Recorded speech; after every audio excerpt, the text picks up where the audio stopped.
I'm Chief Xcel. And I am the Gift of Gab. You guys are in a band called Blackalicious.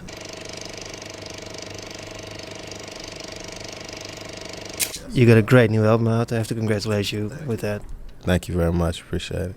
How long have you guys been working on the album, actually? We started working on this record in the end of the year 2000. We worked on it pretty much through the year 2001 up till probably February of this year, 2002. I was very anxious what the record would be like because I love the previous one. Actually, how do you pronounce Nia or Naya? Nia. Nia. Yes. It is Swahili, right? It means purpose? Or? Yes, it does. Why did you guys pick a title like that?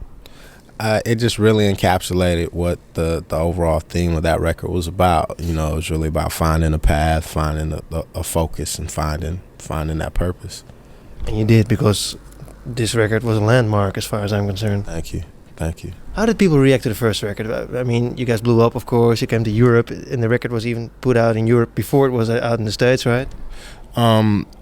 Yeah. I mean, we're very happy with the success of Nia. It did pretty much everything and more that we wanted it to do, you know. And yeah, really happy with it, you know. With us, it's all about evolving, you know, and it's all about elevating each chapter, you know. And we've been able to do that with each record that we've done. So yeah, I'm very happy with the success of Nia. I know you guys always try to find new sounds and try to get better by every record. So I was really anxious what it was going to be like. As far as I'm concerned, this is even much more of a soul album actually than a hip hop album. So I was really surprised by Blazing Arrow. Cool. One step further, even. I mean, and that's difficult because a lot of artists just keep on doing the things they know how to do well, right? I think for us, it's always been about progression.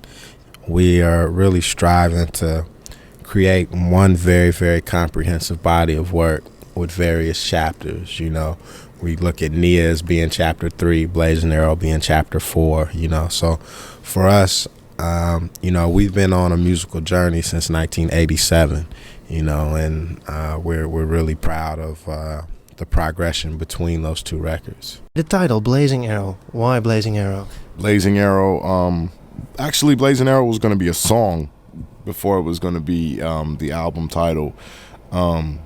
Chief Xcel came up with the title of it. It was at first he was going to do a song called Blazing Arrow, and just the meaning of it, of just the concept of a blazing arrow, it just could mean so much, you know. We just decided to, you know, make that the title of the album. Blazing Arrow basically represents faith. It represents the faith and conviction to be able to walk whatever walk you have to walk to make, because Nia was about purpose, you know, so it kind of ties in, you know. Blazing Arrow is about having the faith to be able to walk, you know, the walk to be able to make that purpose manifest itself. Hey, I love the artwork. Who did it? Brent Rollins has been our art designer pretty much from day one. He did Melodica, our first record.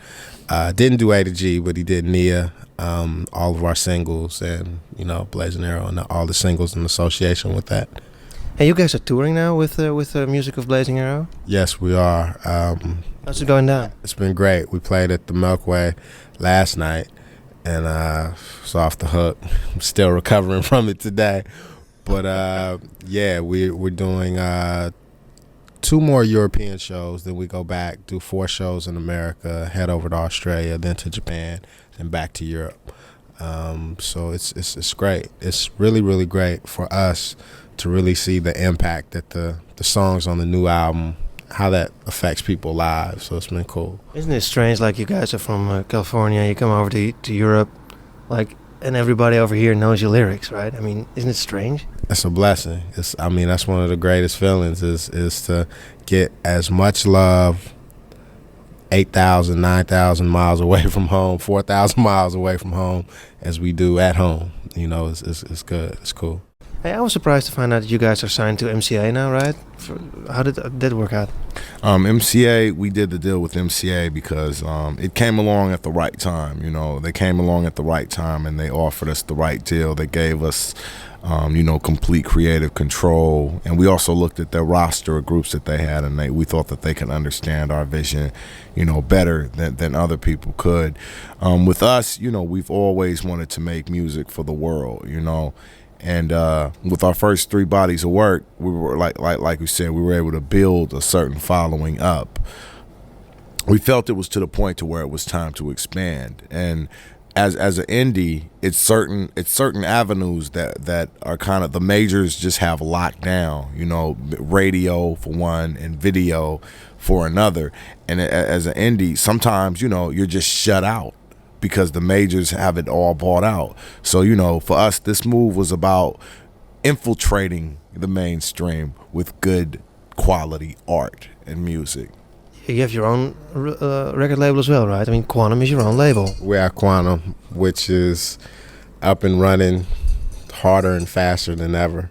We're in a real exciting period musically, because this is the first time in our history as a label and as a crew that everybody will have full-length albums out within the same 12-month span. Like, our record came out basically beginning of May.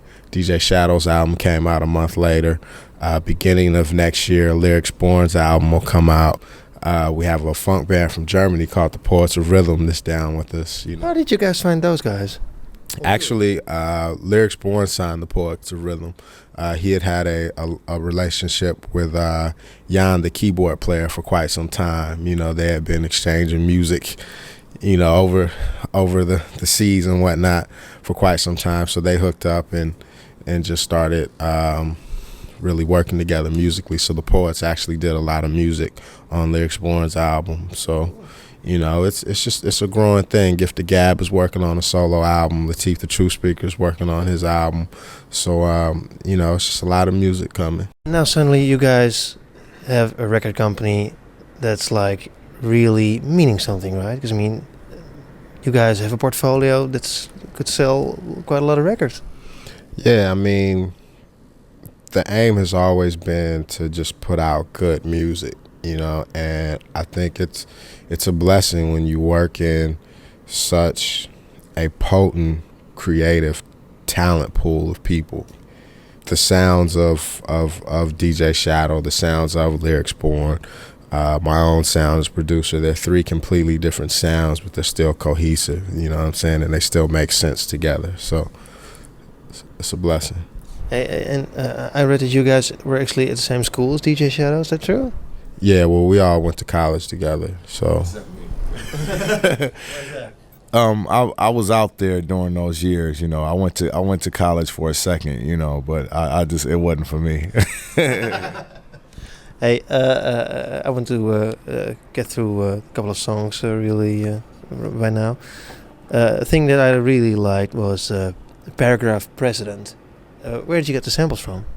The original version of Paragraph President we actually did in 1991, and it came out on a mixtape called Radio Soul that we put out on Soul Sides back in like 93, 94, when we only pressed like 500 copies of it.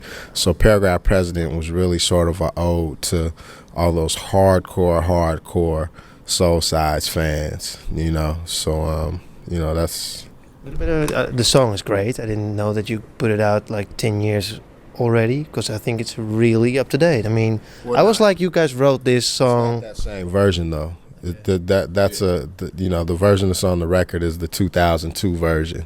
So it's like Paragraph. It's that same concept revisited, basically. But we couldn't call it Paragraph President 2002 because the other version that we put out was only like limited edition. Okay, there you go.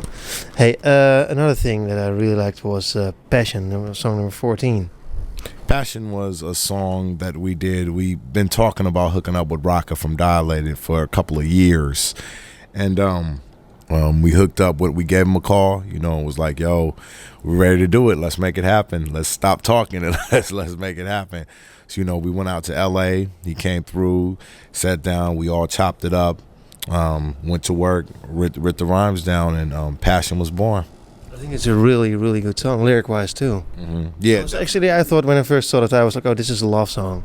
yeah. It definitely was cool. Rock is definitely a brilliant, prolific MC, and it was definitely a great experience to be able to trade energy with him on the mic.